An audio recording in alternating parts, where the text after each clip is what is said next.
শহরের কোলাহল আর ব্যস্ততার মাঝে আমরা অনেক সময় ভুলে যাই আমাদের শিকড়কে। তাই আজ আমি আপনাদেরকে নিয়ে চলেছি সেই গ্রাম বাংলার এক সহজ সরল জীবনে, যেখানে এখনো বেঁচে আছে আমাদের ঐতিহ্য আর সংস্কৃতি। গুড মর্নিং বন্ধুরা, আমি হাফিজুল চলে এসেছি আবার একটা নতুন ব্লগ ভিডিও নিয়ে। আর আজকের আমি একটা নতুন উপস্থাপনা নিয়ে চলে এসেছি। আজকের আমার এই ব্লগটা একটু ভিন্ন ধরনের, যেটা কিনা আমি আপনাদের দেখাতে এসেছি বাংলার বুকে কত ঐতিহ্য, কত শিল্প, যেগুলো আজকে প্রায় বিলুপ্তর পথে। তারপরেও বলবো নিত্য প্রয়োজনীয় কিছু জিনিস থাকে যেগুলো শুধুমাত্র আপনারা ইট পাথরের দেওয়ালের মধ্যে আবদ্ধ শহরের মধ্যে আপনারা পাবেন না, যেটা আপনারা গ্রাম্য জীবনে গ্রাম্য পরিবেশের মধ্যেই খুঁজে পাবেন। আর সেরকমও কিছু উপস্থাপনা নিয়ে আজকের আপনাদের সামনে আমি হাজির হয়েছি। নতুন কিছু দেখাতে এসেছি, যে জিনিসটা প্রতিদিন প্রতিটা মানুষের প্রয়োজন, অথচ আজকের প্লাস্টিক জগতের সঙ্গে তাল মিলিয়ে চলতে চলতে সেগুলো প্রায় বিলুপ্ত, তবুও কিন্তু মানুষের প্রয়োজন। আর সেই রকমই কিছু হস্তশিল্পের তৈরি কিছু জিনিস আমি আপনাদেরকে আজকে দেখাতে এসেছি। চলুন প্রথমে আপনাদেরকে দেখিয়ে নিই, তারপরে কেমন কি দাম আছে, কোথায় আসবেন, কিভাবে পাবেন, সমস্তটাই আপনাদেরকে জানাবো। দেখতে থাকুন বন্ধুরা, আপনারা এই যে দৃশ্যটি দেখছেন, এটা শুধু একটা সাধারণ আসবাবপত্র বিক্রির দোকান নয়, এটা আমাদের গ্রাম বাংলার বহু বছরের ঐতিহ্য। একটা সাধারণ বাঁশ, যা আমরা অনেক সময় গুরুত্বই দিই না, কিন্তু সেই বাঁশের মধ্যেই লুকিয়ে আছে অসাধারণ সব সৃষ্টি। মানুষের পরিশ্রম আর নিখুঁত হাতের কারুকার্যে তৈরি হচ্ছে ঝুড়ি, চুপড়ি, ডালি, চাঙারি, খাড়া এবং নিত্য প্রয়োজনীয় আরো অনেক কিছু।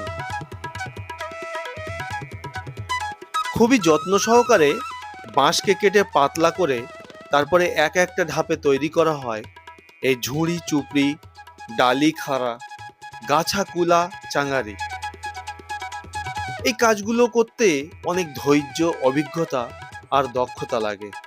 সবচেয়ে বড় অবাক করা বিষয় হলো এই পুরো প্রক্রিয়াটাই কিন্তু হাতে তৈরি করা হয়, কোনো আধুনিক মেশিনের ছোঁয়া নয়, শুধুমাত্র মানুষের হাতের কারুকার্য, যা এই জিনিসগুলোকে করে তোলে আরো বেশি বিশেষত্ব।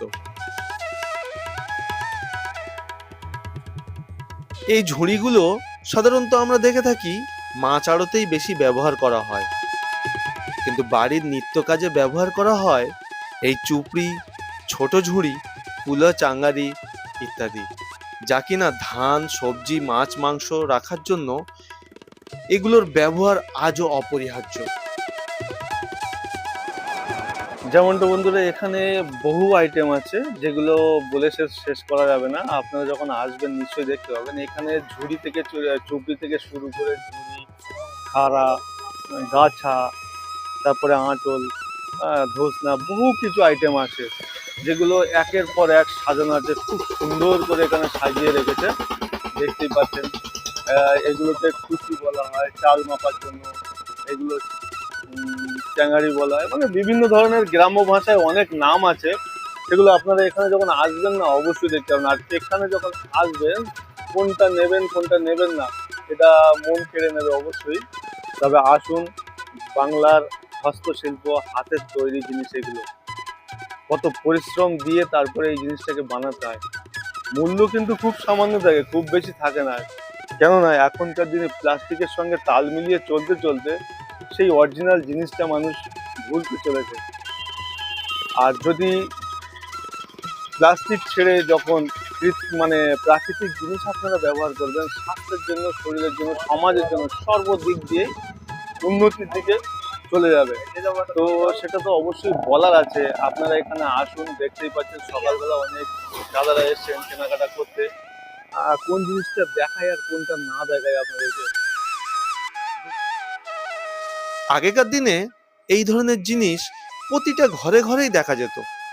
যদিও এখন প্লাস্টিকের জিনিসের ব্যবহার বেড়েছে, তবুও বাঁশের এই জিনিসগুলির চাহিদা কিন্তু এখনো কমেনি, কারণ এগুলি পরিবেশ বান্ধব এবং অনেক বেশি টেকসই। আরেকটা গুরুত্বপূর্ণ বিষয় হলো এই কাজের সাথে জড়িয়ে আছে অনেক পরিবারের জীবিকা। দিনের পর দিন পরিশ্রম করে তারা এই জিনিসগুলি তৈরি করেন, যা আমাদের কাছে খুব সহজ মনে হলেও এর পিছনে থাকে অনেক কষ্ট, হাড় ভাঙা পরিশ্রম আর ভালোবাসা। তো এই ধরনের হস্তশিল্পকে যদি আমরা আরো বেশি সমর্থন করি, তাহলে এই ঐতিহ্য ভবিষ্যতেও বেঁচে থাকবে।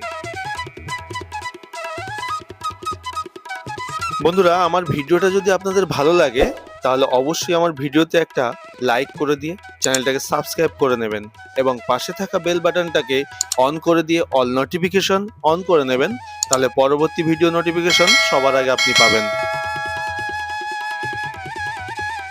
এই শিল্পটা শুধু একটা পেশা নয়, এটা প্রজন্মের পর প্রজন্ম ধরে চলে আসা এক অমূল্য ঐতিহ্য। আজকের আধুনিক যুগেও এই ধরনের হস্তশিল্প আমাদের মনে করিয়ে দেয় সরলতার মধ্যেও লুকিয়ে থাকে আসল সৌন্দর্য। এই মানুষগুলোর পরিশ্রম আর দক্ষতা সত্যিই প্রশংসাযোগ্য, কারণ তারা তাদের কাজের মাধ্যমেই বাঁচিয়ে রেখেছে আমাদের এই আজকের সংস্কৃতি। কিভাবে এখানে আসবেন তা একটু বলে দিই আপনাদেরকে। এটি উত্তর চব্বিশ পরগনা জেলার খড়িবাড়ি মৎস্য বাজারের কাছেই অবস্থিত। আর এখানে আপনারা যদি কলিকাতার দিক দিয়ে আসেন, তাহলে বাগুইয়াটি চিনার পার্ক থেকে 211 বাসে করেই আসতে পারবেন। আর যদি মধ্যমগ্রামের দিক দিয়ে আসেন, তাহলে 93 বাসে করেই আসতে পারবেন। এই জায়গাটা আপনারা আসবেন, এখানে আসলে এখানে বিভিন্ন আইটেমের জিনিস পেয়ে যাবেন। প্রত্যেকটা জিনিস তো আর সব কিছু নাম বলা সম্ভব না। এখানে মুরগি রাখা, খাঁচা থেকে শুরু করে কাঠের জিনিস, সব আইটেমের জিনিস রাখা আছে। সব কিছু বলে বোঝানো সম্ভব না। আপনারা আসুন, ভালো লাগবে, পছন্দ করে জিনিস কিনবেন। আর নতুনত্ব জিনিস, নতুন ভালো লাগলো জিনিসটা দেখে, যার জন্য ভিডিওটা করলাম। যদি আপনাদের ভালো লাগে ভিডিওটা অবশ্যই শেয়ার করে সকলকে দেখার সুযোগ করে দেবেন, এটা পৌঁছে দেবেন সকলের কাছে। অবশ্যই বাংলার হস্তশিল্প সকলের কাছে পরিচিতি পাক, এই কামনা করেই শেষ করছি। ভিডিওটা ভালো লাগলে অবশ্যই শেয়ার করে দেবেন।